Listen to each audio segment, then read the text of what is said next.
වර්තමානයේ වන විට ලොව දෙවන ජනප්‍රියම ක්‍රීඩාව වෙන්නේ ක්‍රිකට් ක්‍රීඩාව. සාමාන්‍යයෙන් වේගයෙන් පන්දුවට පාර දෙන ක්‍රීඩකයන් හට ක්‍රිකට් ප්‍රේක්ෂකයින් වැඩි කැමැත්තක් දක්වනවා. ෂහීඩ් අෆ්රිඩි, මහෙන්ද්‍ර සිං ධෝනි, සනත් ජයසූරිය, විරාට් කොහ්ලි වගේ පිතිකරුවන් ඒ අතරට අයත්.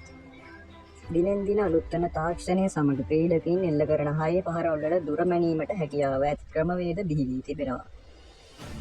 ඉතින් අපි අද මේ වීඩියෝවෙන් කතා කරන්නේ පිතිකරුවන් එල්ල කරපු දැවැන්තම හයේ පහර 7ක් ගැනයි. එහෙනම් එන්න අපි අද වීඩියෝට යමු. ක්‍රිස් ගේල් 2010 වසරේ T20 ලෝක කුසලානයේ ඉන්දියාව සහ බටහිර ඉන්දිය කොදෙව්වන් අතර තරගයකදී යුසාෆ් පතාන් ක්‍රියාත්මක කළ පන්දුවකට කොදෙව් සුපිරි ක්‍රීඩක ක්‍රිස් ගේල් විසින් මීටර් 116ක් විශාල හය පාරක් එල්ල කරනවා. කෙසේ වෙතත් මෙම තරගයෙන් ලකුණු 14ක ජයක් බටහිර ඉන්දිය කොදෙව් පිළ වාර්තා කරනවා. මහෙන්ද්‍ර සිං ධෝනි 2009 වසරේ ඉන්දියාව සහ නවසීලන්තය අතර ඔක්ලන්ඩ්හිදී පැවති තුන්වන එක්දින තරගයේදී ලෝක පෝදිත ක්‍රීඩකයෙකු වන මහෙන්ද්‍ර සිං ධෝනි විසින් විශාල හය පාරක් එල්ල කරනවා. මෙම තරගයේදී කණ්ඩායම් දෙකම හොඳින් ලකුණු රැස් කළත් ඉන්දිය කණ්ඩායමට ලකුණු 58ක විශිෂ්ට ජයක් හිමි වුණා. මහෙන්ද්‍ර සිං ධෝනි ලකුණු 68ක් රැස් කළා. යුවරාජ් සිං 2007 වසරේ පැවති T20 ලෝක කුසලාන තරගාවලියේදී ඉන්දියාව සහ ඕස්ට්‍රේලියාව අතර ඩර්බන් පිටියේදී පැවති සෙමිෆයිනල් තරගයේදී ඉන්දීය සුපිරි පිතිකරුවෙක් වූ යුවරාජ් සිං විසින් ඕස්ට්‍රේලියානු ක්‍රීඩක බෙට්රීගේ පන්දුවකට මීටර් 119ක දැවැන්ත හයේ පාරක් එල්ල කරනවා. කෙසේ වෙතත් යුවරාජ් සිං පන්දු 30කින් වේගවත් ලකුණු 70ක් රැස් කිරීමට සමත් වෙනවා. මෙම තරගයේ ලකුණු 15කින් ජයග්‍රහණය කිරීමට ඉන්දීය කණ්ඩායමට හැකි වෙනවා. කොරි ඇන්ඩර්සන් 2014 වසරේදී ඉන්දියාව සහ නවසීලන්තය අතර පැවති පළවන එක්දින තරගයේදී ඉන්දීය පන්දු යවන්නෙක් වෙන මොහොමඩ් ෂමි යොමු කළ 44 වන පන්දුවාරයේ පන්දුවකට නවසීලන්ත ක්‍රීඩක කොරි ඇන්ඩර්සන් විසින් දෙවැන්ත පහරක් එල්ල කරනවා. ඉහළ ඉන්දිය පන්දුව අවසානයේ නතර වුණේ ක්‍රීඩාංගණයෙන් පිටතයි. එම හයේ පහර මීටර් 122ක් විශාල වුණු අතර තරගයේ අවසානයේ ඇන්ඩර්සන් නොදැවි ලකුණු 68ක් රැස් කිරීමට සමත් වෙනවා. තරගයේ වීරයාද ඔහු.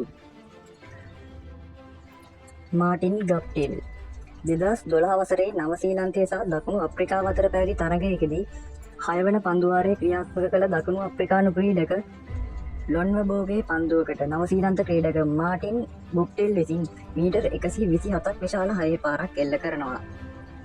ඊට පෙරද ඔහු දෙවැන්ත පහරවල් එල්ල කර තිබුණා. ඔහු එල්ල කර තවත් එක් හයේ පහරක් මීටර් 102ක් විශාල වුණා.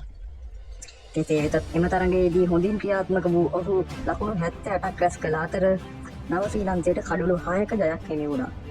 බ්‍රෙට් ලී ඕස්ට්‍රේලියාව සහ බටහිර ඉන්දිය කොදෙව් කණ්ඩායම අතර 2005 වසරේදී ඕස්ට්‍රේලියාවේ ගබ්බ ක්‍රීඩාංගණයේදී පැවති ටෙස්ට් තරගයකදී ඕස්ට්‍රේලියානු සුපිරි ක්‍රීඩක බ්‍රෙට් ලී විසින් ඩැරන් පෝවල්ගේ පන්දුවකට මීටර් 135ක් විශාල හයේ පහරක් එල්ල කරනවා. එය එකල ක්‍රීඩකයෙකු එල්ල කර දැවැන්තම හයේ පහර වූ අතර බ්‍රෙට් ලී පන්දු 82කින් ලකුණු 47ක් රැස් කිරීමට සමත් වෙනවා. එම තරගයෙන් බටහිර ඉන්දිය කොදෙව් පිළ පරදා ලකුණු 379ක විශිෂ්ට ජයක් ඕස්ට්‍රේලියාවට හිමි වුණා.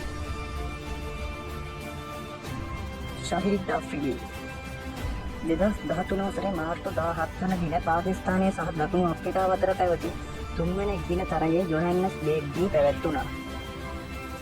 එහිදී තරගයේ 35 වන පන්දුවාරයේ සිව්වන පන්දුව ක්‍රියාත්මක කළ දකුණු අප්‍රිකානු ක්‍රීඩක රයන් මැක්ලරන්ගේ දුර්වල පන්දුවක් හට පාකිස්තාන සුපිරි ක්‍රීඩක ෂහීඩ් අෆ්රිඩි විසින් මීටර් 153ක් විශාල අති දැවැන්ත හයේ පාරක් එල්ල කරනවා.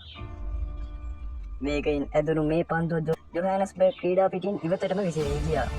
2013 වසරේ සිට අද වන තෙක්ම ලොව විශාලතම හයේ පහර වෙන්නේ මෙයයි. ප්‍රවේගකාරී ඉනිමන් දියත් කළ අෆ්රිඩි පන්දු 48කින් වේගවත් ලකුණු 88ක් රැස් කළා.